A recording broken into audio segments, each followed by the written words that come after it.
ગુજરાત વિધાનસભા બજેટ સત્રના પ્રથમ દિવસે અમેરિકાની ટ્રમ્પ સરકાર દ્વારા ગુજરાતીઓ પર અત્યાચાર અને અપમાનના મુદ્દે કોંગ્રેસનો હલ્લાબોલ। અમેરિકા દ્વારા ડિપોર્ટ કરાયેલા ગુજરાતના યુવાનોને હાથમાં હથકડી અને પગમાં બેડીઓ પહેરાવીને સમગ્ર ગુજરાતીઓનો અપમાન સમાન ગણાવી અમેરિકાની ટ્રમ્પ સરકાર દ્વારા ભારતીયો સાથે થઈ રહેલા અપમાન અત્યાચાર સામે ભાજપની ડબલ એન્જિન સરકાર કેમ ચૂપ છે જેવા સવાલો સાથે વિધાનસભા બજેટ સત્રના પ્રારંભે વિધાનસભા કોંગ્રેસ પક્ષના નેતા અમિત ચાવડાની આગેવાની હેઠળ કોંગ્રેસ પક્ષના સાથી ધારાસભ્યશ્રીઓ સાથે વિધાનસભા સામે ભારે સૂત્રોચ્ચાર સાથે ઉગ્ર વિરોધ કરવામાં આવ્યો હતો। કેન્દ્રની ભાજપા સરકારની નીતિઓના કારણે દેશના યુવાનો રોજગારનો અભાવ, ધૂંધળું ભવિષ્યને કારણે સારા ભવિષ્યની આશા સાથે લાખો રૂપિયા આપીને ગુજરાતના યુવાનો વિદેશ જઈ રહ્યા છે તેવા આક્ષેપો સાથે કોંગ્રેસના નેતા અમિત ચાવડાએ ટ્રમ્પ સરકાર દ્વારા ગુજરાતીઓ ઉપર કરવામાં આવી રહેલા અત્યાચાર અને અપમાનને લઈને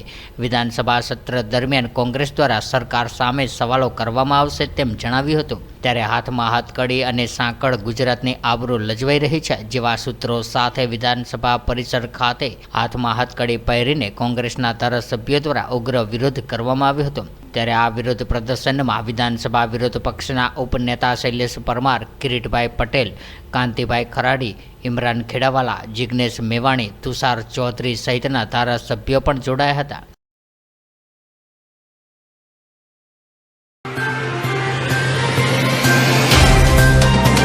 तो व्हाट्सएप, ट्विटर, फेसबुक, इंस्टा जहाँ भी आपका अकाउंट है, इसे शेयर बटन के द्वारा वहाँ पर शेयर करें।